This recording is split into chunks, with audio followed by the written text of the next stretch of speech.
On this Monday night, fear and desperation in Afghanistan. Risking everything to escape the Taliban, the chaos at Kabul's airport. Prime Minister, please help. This is the right time to do something. And the pressure on Canada to rescue more Afghans who helped us. And the message from the American president about the catastrophic exit. The buck stops with me. The Conservative plan for Canada's pandemic recovery. We need to help people as we secure the future. From 1 million jobs to 50% off at restaurants, the Tories lay their election platform on the table. Plus, the infernos shutting down highways in BC, forcing thousands from their homes. And the rush to rescue before a powerful storm strikes, the urgent search for survivors of the Haiti earthquake.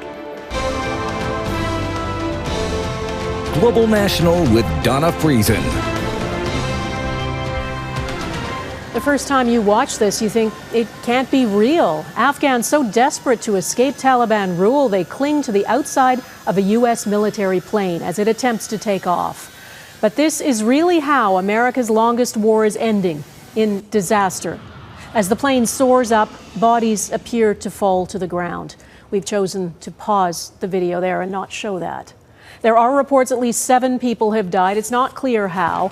And that U.S. troops fired into the air trying to clear the tarmac. More U.S. troops have been deployed. American military dogs and their handlers were able to quietly get out. But there are so many Afghan people and such chaos at the airport. It is unlikely everyone who wants to leave will be able to. Though late today came reports American evacuation flights are taking off again. Good evening and thanks for joining us. Prime Minister Justin Trudeau, who has promised to bring 20,000 Afghan citizens to Canada, says some have already arrived.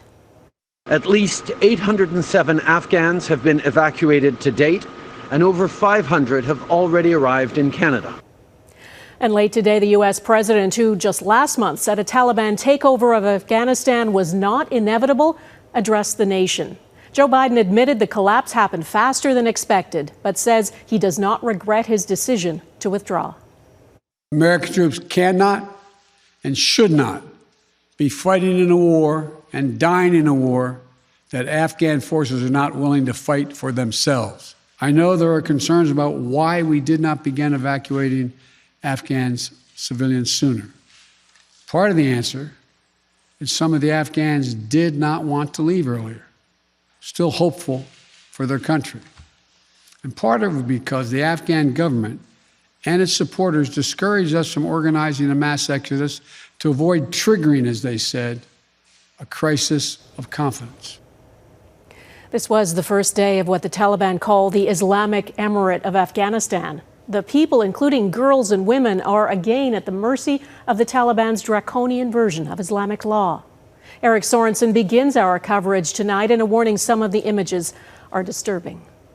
The scene of utter chaos at the Kabul airport is just a glimpse of the confusion and fear that is unseen throughout this country of 37 million. In Kabul, Afghans on target lists are reportedly being rounded up by the Taliban. There are fleeting images of bodies in the streets. As if in a family portrait, Taliban leaders, all men, posed in the presidential palace. This commander offered assurances Afghans need not worry that mujahideen have entered the city. The Taliban are even employing man-on-the-street interviews to calm citizens. It's very peaceful, says this man. There isn't any danger here. But the mayhem on unofficial video and the fear in the voices of Afghan women tell a different story. I have never felt it to this extent, helpless. Thousands are seeking help from Canada. This student, whose identity we are concealing to protect her, worked to promote women's rights. Now she is in hiding, and her relatives in Brampton, Ontario, are worried sick. She said they have to hide in the basement, and the Taliban is going house to house and recruiting every young man. The Prime Minister is promising more help from this country. We are working very closely with the U.S., the U.K. and other allies to establish ways in which we are going to be able to get more and more people out of Afghanistan. For 20 years, Afghanistan modernized. Now images of women are being whitewashed. progress wiped out in a matter of days. At the United Nations, Afghanistan's ambassador deplored what is happening. I'm speaking for millions of Afghan girls and women who are about to lose their freedom. But he no longer speaks for the people in power in Afghanistan. Members of the UN Security Council vowed to pressure the Taliban to respect human rights. The world is watching. We cannot and must not abandon the people of Afghanistan. The U.S. president is not apologizing for withdrawing American troops, but was surprised the regime so quickly abandoned the fight against the Taliban. This did unfold more quickly than we had anticipated. The Afghan military collapsed, sometime without trying to fight. The reality on the ground now, thousands of frightened Afghans are trying to leave the country, and the international community, including Canada, have been caught unprepared. Eric Sorensen, Global News. That it's come to this, that the U.S. and its allies did not anticipate how easily the Taliban would take over and did not facilitate getting people out of the country sooner, is widely considered a failure. The Canadian government has promised for weeks to get interpreters and other contractors who worked for Canada out of the country. Prime Minister Justin Trudeau has committed to resettling thousands of them and other at-risk Afghans. He says 500 have arrived in Canada now. Canadian officials tell Global News it is ready to resume evacuation flights once the U.S. gives them clearance. Our Ottawa Bureau Chief Mercedes Stephenson is traveling with the Liberal leader on the second day of the campaign. A desperate appeal to Justin Trudeau from a former Afghan interpreter for the Canadian Special Operations Forces. The Prime Minister, please, sir, help. This is the right time to do something. I am so emotional right now. I could not express the feelings of these people to you.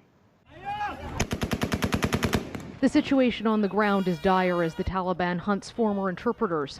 Thousands of them told to drop everything and travel to Kabul for extraction to Canada. But then the embassy shut down and flights stopped. These photos show former interpreters and their families exposed and vulnerable, with the situation worsening. And they didn't have any information, and they were panicking. They were pushing each another, and I could not describe. When the people left the place, they were telling me we were shamed that we served the Canadian forces, what they have done with us. The Prime Minister had been criticized for promising help with no specifics or timeline. On Monday, that changed.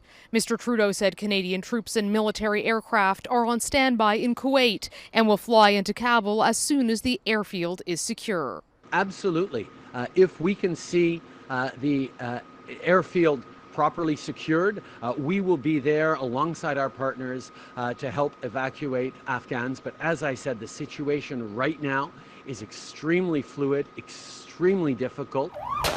Mere hours after Trudeau's announcement, the Americans retook control of the airfield with the help of Afghan special forces from Kandahar. Global News has learned Canadian flights and special forces are ready to resume evacuation flights as soon as the Americans grant them clearance to land. My interpreter that I'm trying to help now, he taught me Afghan lullabies to sing to injured children so that they could feel safer in the hospital. And now I'm trying to save his children. But for Siobhan Kalnan, it's too little too late. She's angry with the Prime Minister for calling an election. This is not a time for shaking hands and kissing babies. This is a time for rescuing babies. Afghanistan has dominated the election for Justin Trudeau as images of desperation and tragedy pour out of Kabul. For some, it is a reminder of the 2015 election when the image of a drowned tiny Syrian refugee boy, Alan Kurdi, caught the attention and anger of Canadians, leading then Liberal leader Justin Trudeau to promise to take more than 40,000 Syrian refugees. Getting those Canadian military evacuation flights back in the air and on their way to Kabul, a political priority for the government, according to a security source who has direct knowledge of the situation. It has been a flashpoint on Mr. Trudeau's campaign. And while there's hope ahead for the Canadians, interpreters, and Gurkhas left on the ground, the Taliban still has a kill list for anybody who worked for coalition forces. And the challenge will be getting them to the airport safely. While campaigning in Quebec today, Justin Trudeau outlined his party's vision for Canada's economic recovery. If re-elected, his Liberal Party would extend the Canada Recovery hiring program until March 31st of 2022. It would also provide the tourism industry with temporary wage and rent support of up to 75% of their expenses to help get them through the winter. The Conservatives also focused heavily on the economy today. Tory leader Aaron O'Toole released his party's plan for economic recovery. It includes promises to incentivize job creation, stimulate the economy, build homes, and help parents pay for childcare. Abigail Beeman reports on the Tory commitments and the possible long-term implications. My wife loves the picture. Aaron O'Toole hopes Canadians love this too, not just the Men's Health magazine style cover, but the contents. We will secure jobs by recovering the 1 million jobs lost during the pandemic and more in 1 year. Some of the economic promises include a job surge plan covering up to 50% of the salary of new hires for 6 months, loans up to $200,000 for small and medium-sized businesses in hard-hit sectors with up to 25% forgiven. I think that's indicative of the seriousness in which the situation our industry is in right now. There are several boutique items. A month-long holiday to waive the GST at retail stores this fall. Dine and Discover, 50% off at restaurants Monday to Wednesday for a month. And $200 a month for families who take care of parents over age 70. There's more money for healthcare through boosted provincial transfers and a focus on mental health. Your platform promises the most spending and investment right up front and then also to balance the budget in 10 years. Can you guarantee that after those first few years there won't be cuts coming to Canadians? We need to help people as we secure the future, and our plan to balance the budget over the course of 10 years by the decade is fair. Not exactly a guarantee. By providing a longer timeline, that's a great balance for the common refrain that people would have that Conservatives are going to slash and burn. The only way to balance a budget and have permanent spending increases is to increase your tax take. So that's either going to mean higher rates, fewer deductions, or some combination of the two. Then there's childcare. The Liberals have been touting their popular $10 a day plan. Conservatives would scrap it in favor of a tax credit, up to 75% for low-income families. It looks a lot like the Harper plan from 15 years ago, which is great in terms of reducing costs, even though it won't reduce costs quite as much as the Liberal plan promised to do for especially the expensive provinces like Ontario. But what's really important is it does nothing for demand. One more thing I'll highlight in these 160 pages, a national rapid test program. Plus, at the borders, O'Toole would see anyone entering Canada take a rapid test and possibly a PCR test too, regardless of vaccination status. But none of the promises in here are costed. That will come later in the campaign. Donna? All right, Abigail Beeman, thanks. NDP leader Jagmeet Singh was in Toronto. He is promising to claw back emergency pandemic benefits paid to corporations that hiked executive pay while receiving federal support. We're the only ones in this election that have the courage to say, instead of putting the burden on people, instead of putting the burden on workers, we are going to ask the ultra-rich to pay their fair share, starting with making sure companies that took public money and abused that are reimbursing that, are paying back that money that they took. And Green Party leader Annamie Paul was also in Toronto today. Her focus was the climate crisis unfolding in Canada. Paul pointed to the fires raging in parts of this country and rising sea levels and says the only way to stop things from getting worse is to take drastic action now. Paul says the Greens are the only party to oppose new pipeline projects, oil and gas exploration, and fracking. Fierce wildfires explode coming up. Towering flames in BC force more people to flee. In BC, forest fires are raging again. People in the interior say it looks apocalyptic. High winds and high temperatures have made everything worse. Close to 5,000 people have been ordered to evacuate and multiple structures have been destroyed. And though cooler weather is now moving in, the situation is still extremely volatile. Robin Gill reports. Oh my God. The blue sky over Merritt, BC has been obscured by shades of red and black. The flames and smoke of a monster fire, more than 60,000 hectares in size and growing, is now threatening the city of 7,000 people. Jacqueline Newman and her family left nearby Logan Lake. She fled to one of the many evacuation centers that have been set up in safer spots of British Columbia. The black, thick smoke since about noon yesterday. It looked like it was 8 o'clock at night.